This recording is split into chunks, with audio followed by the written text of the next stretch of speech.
Guys, welcome to the channel. Hey, I got a package in the day. It is the rack that I've been waiting for from I actually got it from Rocky Mountain ATV. Tusk makes it. It's a back rack for the Can-Am X3 cargo rack.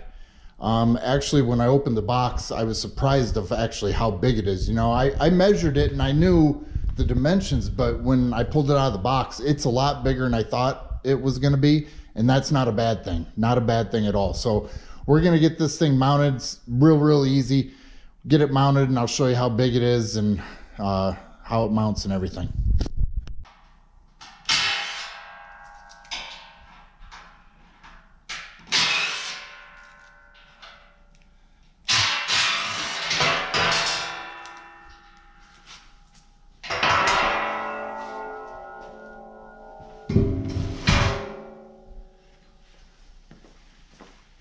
All right, we're starting to get it mounted here.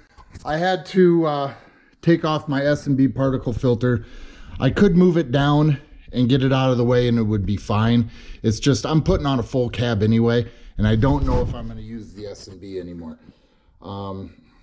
It all determines on if I'm going to take the cab off in the summer and go back to helmets, or if I'm going to keep the cab on all year, and then I don't know yet. So now with this thing, you do have to take off the top rack in order to get to these bolts here and stuff. So take that top off using a 5mm Allen. And what you're going to want to do is get something with a ball end. I have one here on my drill, and then I have one here. The only reason is to get in here, you have to have a ball end because you can't get a straight shot at it. This tube's in the way.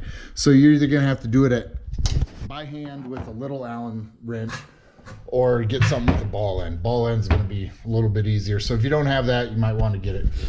We're going to have to, I think, probably move the Rockford Fosgates, give them a little tilt down.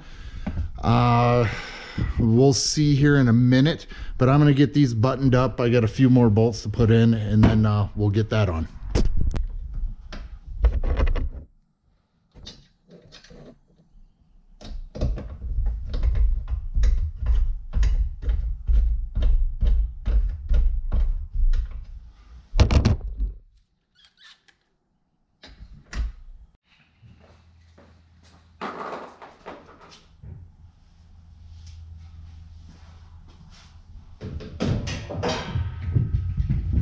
All right, guys, this is going to hit my speakers, so I'm going to have to tilt those down a little bit. No big deal. I think I'll have enough room there, so we're going to get that done, put this back on. And then you'll notice, guys, it has 2 holes here on the back end of each one. Tusk actually makes a rear bumper. They're right here in the back. They have plates that come with it too to fill those holes, but they have a bar that comes down, connects into the rear bumper, and has a tire rack on it.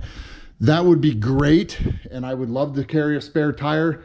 It's just the initial cost of having to buy a tire, a rim, and then, you know, to get that part and the bumper and everything. But if I did that, I wouldn't be able to use this, and that's what I'm really concerned about. Even I'm gonna have to see now, with once I get this bolted in, how well this is gonna open and close. So we'll get those speakers moved down, and then we'll go from there a little bit.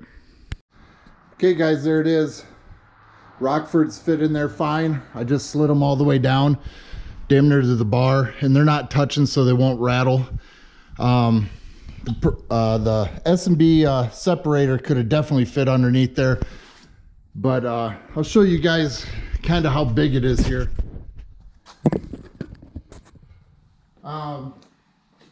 Full size blue cooler with wheels. You got enough room to even carry some fuel. So you got plenty of room. Let's say you're going on a long trip. Get 2 water cans, 10 gallons of fuel, and then you still have room here for whatever you want to tool bag. Plenty of places, tons of places to latch stuff down. And then when it comes to my box, you can get in there just fine. Anything bigger than this, you're gonna have a little bit of problems. But no, I really like it. Don't pay attention to my crooked bumper, but we'll think about replacing that. It's still there to do its job, so no big deal. But guys, this thing is massive. So it's a great, it looks really nice on there, and you know, it just gives you, there's no room on these Mavericks whatsoever to carry any kind of gear. They suck.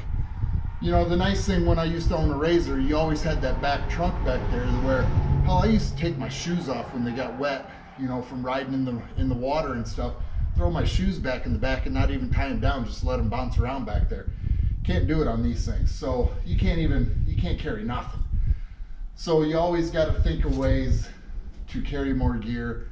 If you're going on long trips, if you know you're not going to be back to the truck for a while, if you want to carry, you know, lunch, beer, anything, this is awesome. Price, guys, I'd have to look it up. 380, 350. So it is pricey. If you have a tube bender, you can actually get these clamps off Amazon for real cheap. Buy these 3 clamps, get a tube bender, put a flat piece of steel with some sides on it. You can make your own very easily.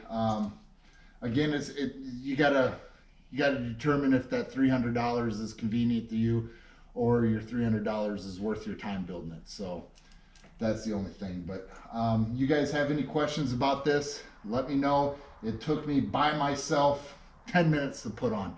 You have somebody else, you're going to be able to put this thing on in like 5 minutes. It's that easy.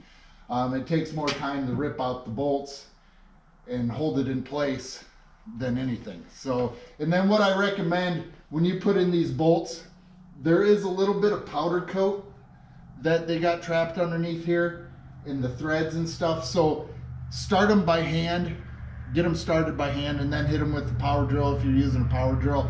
There was 1 or 2, and mainly the ones underneath the tube, that I couldn't get a straight shot on, to where they kind of stripped out, and I had to back it out and run the screw toward from the bottom and clean that hole out and then restart it. So just FYI there. But again, you guys have any questions, leave a comment and I'll get back to you. Thanks. If you guys were curious, forgot to show you, if it obstructs your vision, it probably takes away about 3 inches. You got a little, you know, another 3 to 6 inches to look through. But I mean, it takes up some space back there, but not too bad. You got enough room to still see what's behind you.